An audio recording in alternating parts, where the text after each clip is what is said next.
Hi all. So, ఈరోజు vlog ఏంటంటే శ్రీ మత్స్యగిరి లక్ష్మీ నరసింహస్వామి గుడి గురించండి. సో, ఇదైతే చాలా మహిమ గల గుడి అండ్ చాలా బావుంటుంది కూడా. సో, ఇదైతే మనకి హైదరాబాద్‌లోనే ఉంది. సో, చాలా దగ్గరే అండి. మరి దూరం గూడా కాదు. సో, మనం కోరుకున్న కోరికలు అసలు నెరవేరుతాయా లేదా అని కూడా వెంటనే చెప్పే దేవాలయం అంటండి. అంత మహిమ గల గుడి అనైతే చెప్తున్నారు అందరూ. సో, ఎలాంటి కోరికలు కూడా నెరవేరుతాయంట. అండ్ ఇక్కడైతే నామాల చేపలుంటాయి. విష్ణు నామాల చేపలు. అవి కూడా చూపిస్తాను. సో, లాస్ట్ వరకయితే చూడండి వీడియో స్కిప్ చేయకుండా. సో, ఇదైతే గుడి ఎంట్రన్స్ అండి. అండ్ దీని పేరు మత్స్యగిరి అని ఎందుకన్నారంటే ఇక్కడ విష్ణు నామాల చేపలైతే ఉంటాయి. సో, ఏంటంటే డాల్ఫిన్స్ అవి. సో, ఆ చేపలకి ఏంటంటే నామాలుంటాయండి వాటి పైన. సో, అన్నీ ఒకే రకంగా ఉంటాయి. సో, ఒక గుండంలో అయితే ఉంటాయి. అక్కడ కనిపించే గుండంలో. ఆ చేపలకు కూడా వెళ్ళిన వాళ్ళందరూ పెరుగన్నము, పెరుగు అలా ఇస్తూ ఉంటారు. వాటికి పెడుతూ ఉంటారు ఫుడ్. అసలు ఆ పేరు మత్స్యగిరి నరసింహస్వామి అని ఎందుకొచ్చిందంటే, సో, నరసింహస్వామి ఫిష్ రూపంలో, చేప రూపంలో అయితే ఉంటాడంట అండి. అందుకని చెప్పి ఆ పేరైతే అలా వచ్చింది. శ్రీ మత్స్యగిరి నరసింహస్వామి దేవాలయం అని. సో, చూసారా ఆ గుండంలో అయితే చేపలుంటాయి. ఒక హాఫ్ మీటర్ వరకైతే ఉంటుందది. సో, దాంట్లో చేపలన్నీ ఒకే రకంగా ఉంటాయి. సో, యాదగిరి గుట్ట తర్వాత అంత మహిమ గల్లదైతే ఈ గుడి అయితే అని అంటారు. రెండవ యాదగిరి కూడా అని అంటారు. సో, చూసారా అక్కడ అందరూ పూజలు చేయించుకుంటూ ఉన్నారు. సో, ఎప్పుడైతే రష్షే ఉంటుందండి బానే.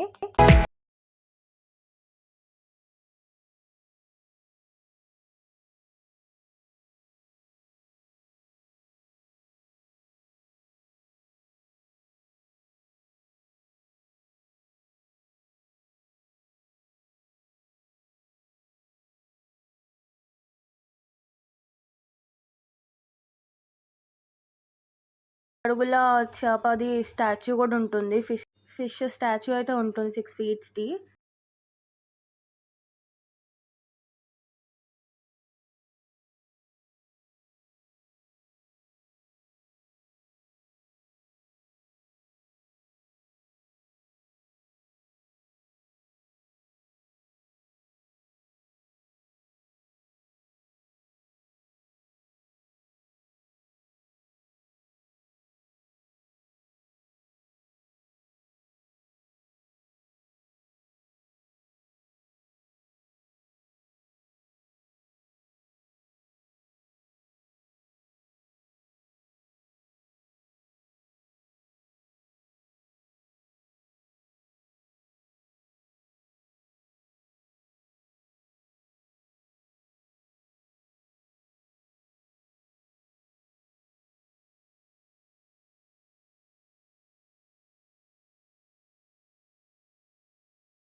ఇంకా గుండం దగ్గరికెళ్ళాలి. సో, ఏంటంటే చూసారా ఇక్కడ కనిపిస్తున్నాయి చూసారా విష్ణునామాల చేపలని. ఈ గుండంని విష్ణు గుండం అంటారు. నామాల గుండం అంటారు. సో, వాటికి ఇలా మీసాల్లాగా కనిపిస్తున్నాయి చూసారా? సో, వాటి తల మీద ప్రతి ఒక్కటి ఒకే రకంగా ఉంటాయండి. సో, అవన్నీ డాల్ఫిన్స్. సో, ఈ గుండం అయితే ఒక హాఫ్ మీటర్ వరకైతే ఉంటది. సో, దాంట్లో అయితే అన్నీ ఒకే రకంగా ఉంటాయి. సో, అందుకేంటంటే విష్ణు నామాలైతే ఉంటాయి వాటి తలపైన.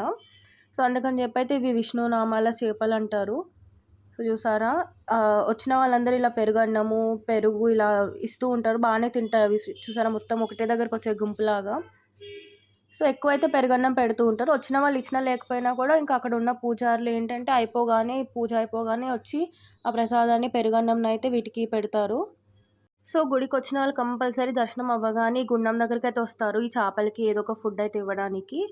ఇచ్చి వాటిని దండం కూడా పెట్టుకుంటారు. ఇంకేంటంటే అవే దేవుడిగా భావిస్తారిక్కడ.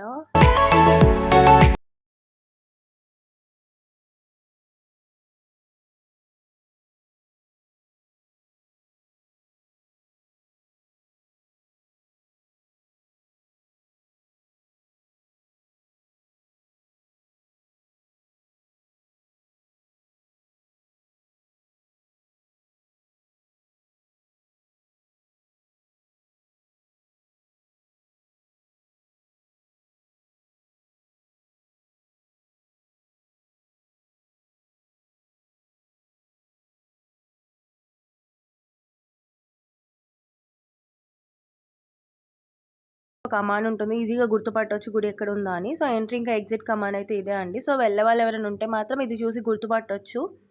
సో, అడ్రెస్ ఏంటంటే నేను లాస్ట్‌కి చెప్తానన్నా కదండీ అడ్రెస్. సో, ఇదైతే శ్రీ మత్స్యగిరి నరసింహస్వామి గుడి. ఇదైతే వేములకొండ కూడా అని అంటారు.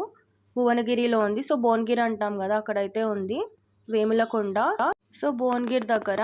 ఇంకా అడ్రస్ మీకు క్లియర్గా కావాలంటే కామెంట్స్లో చెప్తాను నేను, మీరు కామెంట్లో అయితే మెసేజ్ చేయండి. సో అడ్రస్ అయితే చెప్పాను కదండి, శ్రీ మత్స్యగిరి లక్ష్మీ నరసింహస్వామి దేవాలయం, భువనగిరి, వేములకొండ అని కూడా అంటారు. సో వీడియోగా నచ్చితే తప్పకుండా సబ్స్క్రైబ్ చేయండి, లైక్ చేయండి, ఎలాంటి డౌట్స్ ఉన్నా కామెంట్ చేయండి.